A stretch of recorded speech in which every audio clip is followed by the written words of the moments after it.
Estimados suscriptores, tengan ustedes muy buenos días. Hoy voy a hablarles acerca de un tema muy importante como son las finanzas a largo plazo,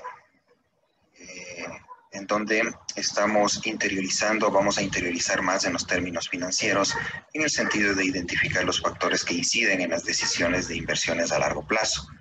Poder identificar cuáles son los aspectos influyentes e importantes en la toma de decisiones de inversión, así como saber a priori cuáles debieran ser los niveles de rentabilidad y riesgo asociados a una inversión dada, será factor fundamental en el curso de la inversión.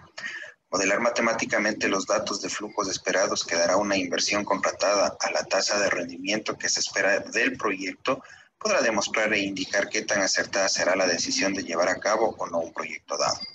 De la misma forma, poder identificar los riesgos asociados a cada instrumento o inversión dará como resultado que las decisiones que se tomen tiendan a dar los resultados esperados. Con estos antecedentes importantes que acabamos de indicar, vamos a comenzar a introducirnos un poquito ya en lo que tiene que ver con las finanzas a largo plazo. Para ello, es importante definirla, identificar al actor principal de esta situación que tiene que ver con el inversionista. Por eso es que decimos o nos preguntamos siempre, ¿qué es un inversionista? El inversionista es la persona que renuncia al gasto o consumo de su riqueza en la actualidad para tener rentabilidad futura. No existe una imagen genérica de inversionista. Su perfil tiende a ser amplio, ya que todos, salvo excepciones, pueden invertir. Lo anterior, si bien se aplica a una persona natural, también es adaptable a las empresas, porque las empresas las forman personas, las dirigen personas y los propietarios son personas, lo que hace que su definición de inversionista se traspase a la empresa. Como hemos podido ver, el actor principal es el inversionista, pero el inversionista no solo puede ser una persona natural, sino también una empresa, porque en ella convergen personas que toman decisiones. Pero para ello, también es importante conocer qué tipos de inversionistas pueden existir. Y entre uno de esos estamos hablando de los inversionistas estables y los inversionistas especulativos, que forman parte de la forma de operar dentro de un mercado de valores. Por ejemplo, el inversionista estable es el que opera con valores con los que es posible obtener alta rentabilidad sin asumir un riesgo exagerado. Es decir, estos inversionistas no especulan, efectúan sus operaciones más estables con perspectiva de mediano a largo plazo, por lo que no sufren de demasía con las fluctuaciones que se pueden dar en el mercado. No obstante, por esta forma de invertir no consiguen grandes revalorizaciones por el poco riesgo asumido en inversiones a largo plazo. Este tipo de inversores generalmente escogen empresas solventes de gran liquidez que distribuyen dividendos regularmente y desarrollan su actividad en sectores económicos de futuro. Por el otro lado, los inversionistas especulativos invierten en valores donde es igualmente posible obtener grandes rentabilidades como pérdidas. Como quiera que funcione el mercado, al alza o a la baja, buscan comprar a un bajo precio, y vender a importe superior en el menor tiempo o lapso posible. Son inversionistas a corto plazo e invierten de forma especulativa, por lo que están atentos a la evolución diaria de los mercados y actúan con rapidez ante las variaciones que presentan los mercados. Así como tenemos inversionistas por su forma de operar, también tenemos inversionistas por su capacidad financiera, y estos pueden ser grandes o pequeños inversionistas. Los grandes inversionistas relacionados con instituciones y los pequeños inversionistas relacionados con personas particulares. Los grandes inversionistas son organizaciones que pueden ser bancos, compañías, etcétera, que invierten su dinero o el de terceros a través de fondos de inversión, pensiones u otros. Disponen de servicios de estudios, amplia información recibida con rapidez y sistemas de información, análisis y gestión. En cambio, los pequeños inversionistas tienen menos información que los grandes inversionistas, por lo cual es un poco más dificultoso su toma de decisiones en cuanto a esta partecita de invertir o no su capital. Asimismo, tenemos inversionistas que se clasifican por su perfil. Estos pueden ser inversionistas muy conservadores, que son aquellas personas que tienen baja tolerancia al riesgo. Es decir, buscan preservar su capital a través de instrumentos de baja volatilidad, asumiendo fluctuaciones mínimas del cambio del valor, en este caso del papel que esté negociando. El retorno de la inversión está relacionado a instrumentos de baja volatilidad. El inversor conservador o el inversionista conservador es la persona con muy baja tolerancia al riesgo. Busca preservar su capital a través de instrumentos de baja volatilidad, asumiendo fluctuaciones mínimas de su valor. El retorno de la inversión está en su mayoría relacionado a instrumentos de baja volatilidad. Tenemos también el inversionista balanceado, que es la persona con moderada tolerancia al riesgo, que está dispuesto a destinar parte de sus inversiones en instrumentos de deuda y capitalización, asumiendo fluctuaciones moderadas a través de una combinación equilibrada entre potenciales ganancias y preservación de capital. Tenemos asimismo el inversionista agresivo, que es la persona con alta tolerancia al riesgo, que busca apreciación del capital. Es decir, está dispuesto a invertir mayoritariamente en instrumentos de capitalización y en menor medida en instrumentos de deuda, asumiendo las altas fluctuaciones de dicho valor. El retorno esperado para este tipo de inversionista está en su mayoría relacionado a instrumentos de alta volatilidad. Y finalmente podemos hablar del inversionista muy agresivo, que es la persona que tiene alta tolerancia o muy alta tolerancia al riesgo, es decir, busca la apreciación del capital. Estos personajes están dispuestos a destinar parte de su inversión en instrumentos de capital, asumen fluctuaciones importantes en el valor de la inversión. Asimismo, el retorno está directamente relacionado a instrumentos de alta volatilidad. Entonces, nosotros hemos visto hasta el momento cuáles son aquellas definiciones o cómo le podemos definir a un inversionista y qué tipos de inversionistas pueden existir en el mercado. Con estos antecedentes, es importante que ya vayamos centrándonos en aspectos financieros a largo plazo. Y estos aspectos financieros tienen que ver con los objetivos que debe tener la empresa, así como los objetivos o las ventajas de esos objetivos a largo plazo. Y algo muy importante, la función que tiene que realizar la administración financiera dentro de las empresas. Y comenzamos con la partecita de los objetivos de la empresa, en donde podemos decir que son resultados, situaciones o estados a los que se pretende alcanzar o llegar en un periodo determinado a través del uso de los recursos que se dispone o que se planea disponer.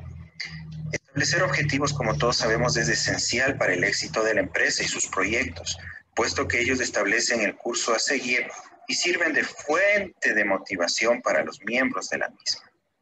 A los objetivos se los denomina también factores de alcance estratégico, es decir, aquellos que la empresa planea realizar con la finalidad de seguir ciertas estrategias, las que representan las acciones que deben tomarse para lograr los objetivos a largo plazo. Pero estos objetivos como tal deben tener ciertas ventajas para que puedan cumplir dichos cometidos, como por ejemplo, deben permitir el enfoque de los esfuerzos hacia una dirección única, sirven de base para la creación de estrategias, sirven de guía para la realización de las actividades. Se me ocurre que permiten evaluar resultados, comparando esos resultados con los objetivos propuestos, lo que permite medir lógicamente la eficacia y la productividad de la empresa. Asimismo, generan coordinación, organización y control, participación, compromiso y motivación para alcanzarlos, y generan prioridades, sinergias y disminuyen incertidumbres y conflictos. Toda esta situación que estamos hablando de los objetivos y de las ventajas que deben tener a largo plazo tienen o entran en coordinación con las personas que administran todo esto de la parte financiera, y es por eso importante que nosotros veamos cuál es la ventaja o cuál sería el objetivo de una administración financiera dentro de una organización. Por eso decimos que la administración financiera comprende todo lo relacionado a la administración de los fondos que poseen las empresas. Esto se refiere a la adquisición, financiamiento y dirección de los activos, por ejemplo, con un propósito que uno se puede tener en mente o que el administrador de los recursos financieros tenga en mente como tal. El desarrollo de todo esto tiene por objeto reconocer el origen y evolución de las finanzas, concentrándose lógicamente en técnicas y conceptos básicos. Asimismo, esto de la administración financiera trata situaciones que se producen dentro de las empresas, por lo que en esta área se concentra el análisis que se realiza ante la toma de alguna decisión, la que puede resultar irreversible para la empresa. Por todo lo que se ha dicho, es importante hacer hincapié en el empleo de la administración financiera para cumplir los objetivos que tiene planteado como tal el administrador financiero. Pero cuando ya nosotros hablamos de objetivos que puede tener planteado el administración financiero, nos estamos refiriendo específicamente a 3 puntos claves. Uno que tiene que ver con la inversión, otro que tiene que ver con el financiamiento y un último que tiene que ver con la política de dividendos. Cuando hablamos de inversión, debemos hacernos 2 preguntas fundamentales. Uno, ¿qué tipo de instrumento privilegiará cumplir el objetivo volátil que puede tener un accionista o que puede tener un inversionista, perdón? Asimismo, ¿en qué tipo de instrumento se podría invertir dependiendo del tipo de inversionista que sea la persona que va a invertir sus recursos? Nadie puede decir con certeza dónde es mejor invertir, básicamente porque el futuro es incierto y las necesidades de una persona o empresa las conoce esa misma persona. Por eso, dicho individuo o empresa sabrá dónde invertir de mejor manera, puesto que conoce sus necesidades. Si nos vamos un poquito a la parte científica, la literatura especializada señala que en el largo plazo las acciones rentabilizan más que los instrumentos de deuda, pero aún sabiendo que son más riesgosas, son aconsejables para aquellos que están dispuestos a asumir una eventual pérdida de capital. No así para aquellos que ven en las inversiones una forma de ahorro a largo plazo. Los especialistas en el área recomiendan diversificar las inversiones y esto es muy importante, ¿sí? Siempre que se cuente con los recursos para ello y conocimiento de las características de los instrumentos del mercado. De no ser posible, la asesoría de expertos puede ser conveniente en la medida que se obtengan los parámetros y respuestas a las interrogantes que surgen ante la necesidad de invertir sus fondos disponibles. Pero la inversión no solo es conocer en qué tipo de instrumento nosotros podemos poner nuestro capital, sino debemos conocer los atributos al momento que vamos a realizar dicha inversión, como por ejemplo, ¿cuál es el objetivo? Se debe conocer la razón por la cual se desea invertir o ahorrar, o bien postergar el consumo de hoy para obtener una rentabilidad futura. Se debe conocer el nivel de riesgo y rentabilidad, es decir, evaluar cuál es el nivel de tolerancia al riesgo que se posee y las variaciones asociadas al precio, lo que ya hemos venido hablando durante este curso. Asimismo, tenemos que conocer la liquidez de la inversión, es decir, considerar el grado de convertibilidad del activo en efectivo sin afectar su valor o pérdida de rentabilidad. Por otro lado, el plazo de inversión también es importante conocer porque es una variable asociada directamente con el objetivo de la inversión, la que permitirá definir cantidad a invertir, tipos de inversión y rentabilidad de la inversión, entre otras variables. Los flujos intermedios, por otro lado, también se refieren a la necesidad de flujos periódicos o no que tiene el inversionista, los que están dados por el tipo de instrumento. Asimismo, es importante conocer el acceso al mercado, como la unidad de valor y reajustabilidad. Por otro lado, los costos asociados a la inversión y la tributación de las inversiones son variables interesantes que también nosotros necesitamos conocer. Cuando hablábamos de la unidad de valor y reajustabilidad, nos referimos a la unidad de divisa o en que se expresa el instrumento. Esta variable es muy importante a considerar en el estudio. El acceso al mercado se refiere a la posibilidad de comprar o vender instrumentos en el mercado, ya que en este existen restricciones de montos invertidos. Los costos asociados para la realización de inversiones en ocasiones es preciso incurrir en dichos costos, que son costos inherentes a los instrumentos y a la forma de conseguirlos. La tributación, como todos sabemos, en todos los países existe la parte fiscal, en donde el análisis de los impuestos se vuelve muy importante, ya que estos afectan a las rentabilidades de las inversiones. Y finalmente hablamos del resguardo y garantías, es decir, existen muchos instrumentos con garantías específicas de pagos, en el caso que el emisor no pueda cumplir con sus obligaciones. Todo esto es importante conocer cuando nosotros estamos o tenemos en mente invertir algún tipo de recursos. No se olviden, tenemos que identificar el tipo de inversionista y asimismo tomar muy en cuenta todos los atributos que dispone o que tenemos del momento que vayamos a realizar una inversión. Pero así como nosotros tenemos del un lado de la moneda que tiene que ver con la inversión, por el otro lado también tenemos la parte del financiamiento. Y el financiamiento a largo plazo es aquel que su cumplimiento se encuentra más allá de los 4 o 5 años, se dice en la literatura, y su término se especifica en el contrato realizado. Por lo general, en estos contratos se define una garantía para realizar el préstamo requerido. Entre los tipos más comunes de financiamiento a largo plazo tenemos las hipotecas, las acciones, los bonos y el arrendamiento financiero. Las hipotecas se denomina al financiamiento en el que la parte que contrae la deuda utiliza un inmueble para garantizar dicho financiamiento. Las acciones, por el contrario, son instrumentos de renta variable emitidos por sociedades anónimas que representan un título de propiedad sobre una fracción del patrimonio de la empresa. Los bonos son instrumentos de deuda a largo plazo emitidos por empresas que participan en el mercado de valores con el objetivo de obtener financiamiento también a largo plazo. Al igual que otros tipos de financiamiento a largo plazo, habitualmente los recursos que se obtienen por la colocación de bonos son usados por la empresa para invertirlos en proyectos originados en el proceso de presupuestos de capital.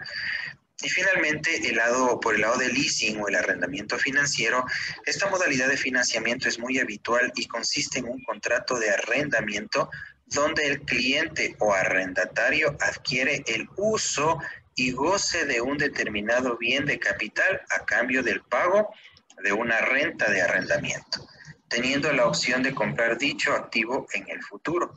Esas condiciones se establecen en el contrato. Se afirma, por regla general, que la cuota de arrendamiento final debería ser similar o del mismo valor de las cuotas anteriores. Una de las particularidades del leasing es que presenta grandes ventajas contables debido a la depreciación que sufre el bien durante su arrendamiento, lo que facilita su opción de compra futura. Entonces, miren, mis estimados suscriptores, hemos visto o nos hemos estado introduciendo en la partecita de las finanzas a largo plazo, en donde estamos familiarizándonos con ciertos términos que nosotros vamos a ir viendo en el transcurso de los siguientes videos que nosotros vamos a ir subiendo sobre la temática que estamos planteando y que de una u otra manera nos va a servir como base para poder entender este maravilloso mundo de las finanzas. Por último, y para despedirme, un poquito acerca de la política de dividendos, que es cuando, o para ponerles un ejemplo, cuando se invierte en acciones, del retorno de esta inversión se puede recibir en la forma de dividendos o en la forma de ganancias de capital. Esto es porque el poseedor de la acción se beneficia tanto de los dividendos que la empresa entrega en forma de dinero en efectivo cada cierto tiempo, como de los aumentos en el precio que sufre la acción mientras se le mantiene. Esta teoría o una de las teorías acerca de la política de dividendos la acuñan los famosos Modigliani y Miller, quienes demostraron hace ya más de 40 años que en ausencia de imperfecciones de mercado, tales como impuestos, asimetrías de información, problemas de agencia, la política de dividendos que elija la empresa no tendrá un efecto en la riqueza de los accionistas de la empresa. Es decir, quedaría lo mismo si una entidad decide no pagar dividendos a sus accionistas, si fija como política pagar una baja fracción de sus utilidades como dividendos, o si decide en cambio fijar una política de dividendos que signifique entregar una alta fracción de sus utilidades por esta vía. Estos estudiosos demuestran en su famoso artículo que si una empresa pagase hoy mayores dividendos, estos serían acompañados necesariamente por menores ganancias de capital, las que se compensarían o las que compensarían exactamente los mayores dividendos, dejando al inversionista con un nivel de riqueza idéntico al que le proporcionaba la situación inicial. Esta explicación que ofrecen los autores pasa por entender que para que una empresa pague mayores dividendos, hoy es necesario que los financie de alguna manera. Si suponemos, por ejemplo, que la empresa toma decisiones óptimas de inversión y de endeudamiento, entonces debemos suponer que financiará esos mayores dividendos hoy con emisión de acciones, lo que se traduce en una dilución de la propiedad de los actuales accionistas que resulta en menores dividendos futuros. En la medida que la empresa logre vender las nuevas acciones en exactamente el valor presente de los dividendos que esos nuevos accionistas recibirán en el futuro, entonces viene una pregunta. ¿Será cierto que el valor presente de los dividendos que ya no reciban los actuales accionistas en el futuro coinciden exactamente con el monto de mayores dividendos que están recibiendo hoy? Entonces, una pregunta que nos vamos a ir contestando en el transcurso de estos videos tutoriales que vamos a seguir subiendo respecto de lo que tiene que ver con las finanzas a largo plazo. Por la atención, chicos, les agradezco y estén atentos a los próximos videos que seguiremos subiendo. Muy buenos días.